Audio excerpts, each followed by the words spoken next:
प्रचार की तरह ही अगर जनप्रतिनिधि अपने आसपास तमाम सरकारी योजनाओं के जनता तक पहुंचने न पहुंचने की भी पड़ताल समय समय पर करते रहें तो देश को बहुत फायदा होगा। इस बात को समझने के लिए यह रिपोर्ट देखिए, जिसमें पता चला कि गरीबों को दिए जाने वाले अनाज में पत्थर मिट्टी भरकर देने की भी तैयारी हो चुकी थी।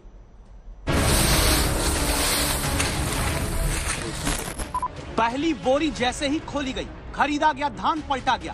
धान के बीच बोरी में से मोटा पत्थर निकला। चंद सेकंड में एक दूसरा पत्थर निकलता है। बोरियों में पत्थर रखने वाला ये वो घोटाला है जिसकी कीमत टैक्स चुकाने वाली जनता भरती और जनता के टैक्स से राशन पाने वाला गरीब भारतीय नागरिक चुकाता है। कैसे ये बताएं, इसलिए अगला वीडियो पहले देखिए। ट्रक में रखी धान की बोरी को चीरा जाता है। अंदर हाथ डालकर देखने पर धान के बीच मिट्टी का ढेर मिलता है। धान की फिर तीसरी बोरी को खोला गया। इसमें भी धान के साथ मिलावट की गई मिट्टी भरी हुई पाई गई। चौथी बोरी धान की चीरी गई। इसमें भी हाथ में धान कम निकला, मिट्टी ज्यादा बाहर आई। ये पांचवी बोरी, वही हाल, धान में मिट्टी का ढेर मिला हुआ पाया गया।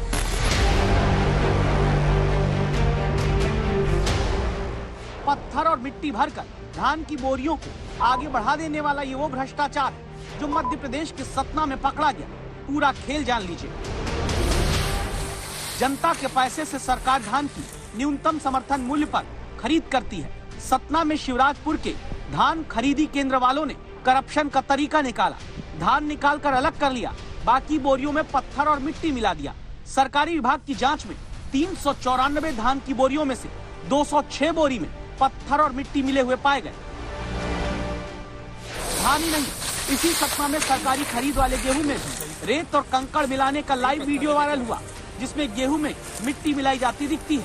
इसके बदले मिट्टी के भार का गेहूं भ्रष्टाचारी के पेट में जाता है। बाकी गरीब के पास गंदा गेहूं अनाज के नाम पर बट जाता है। सतना से योगी तारा के साथ आज तक ब्यूरो। अब अगली दस्तक देने से पहले कुछ बातें याद करिए। 2014 में प्रधानमंत्री बनने से पहले नरेंद्र मोदी वाराणसी से भी लड़े और वडोदरा से भी, फिर वडोदरा की सीट उन्होंने छोड़ दी। राहुल गांधी पिछले चुनाव में अमेठी और वायनाड दोनों से लड़े। अमेठी हार गए, वायनाड जीत गए। अब खबर पूरी समझिए। नेता कई बार एक साथ बड़े पैमाने पर चुनावी लहर बनाने के लिए 2 सीट से चुनाव लड़ते हैं। नेता कई बार एक सीट पर हार के डर से 2 जगह से चुनाव लड़ते हैं।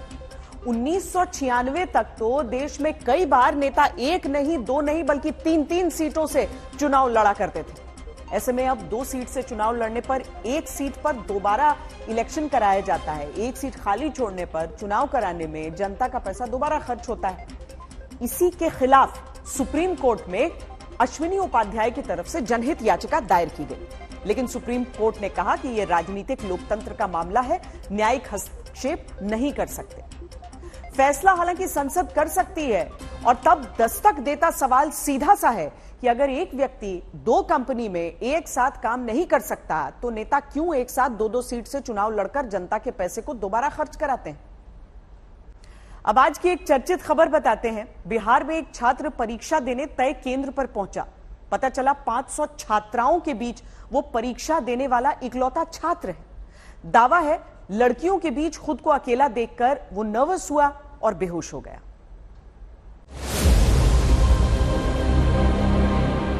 अस्पताल के बिस्तर पर बैठे हुए छात्र का नाम है मनीष शंकर, उम्र 17 साल।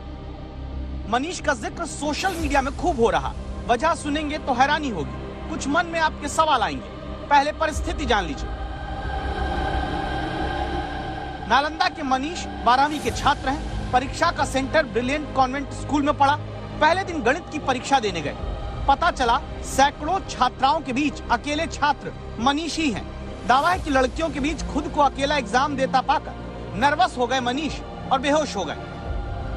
परिजन ये दावा करते हैं 500 लड़की के बीच में एगो लड़का दे दिया है। 500 लड़का के बीच एक लड़की, एक लड़की, लड़का है 500 लड़की की जगह पर एक लड़का को दे दिया, तो घबराहट हो गया। हंसते हुए जो बात मनीष की चाची ने कही, बहुत से लोग ये सुनकर हंस रहे, चर्चा कर रहे हैं क्या वाकई बिहार में ऐसा हुआ जहां 500 छात्राओं के बीच अकेला छात्र खुद को देखकर बेहोश हो जाए। मामले को और पता किया गया तो जानकारी आई, दावों के मुताबिक मनीष ने गलती से फॉर्म में लिंग महिला लिख दिया। दावा है कि छात्राओं के लिए बनाए गए परीक्षा केंद्र में इसीलिए मनीष का सेंटर चला गया। अब ये गलती मनीष से हुई या परीक्षा कराने वाली व्यवस्था से, खामियाजा मनीष को उठाना पड़ा। दावा है कि दूसरे दिन वो परीक्षा देने नहीं पहुंचे।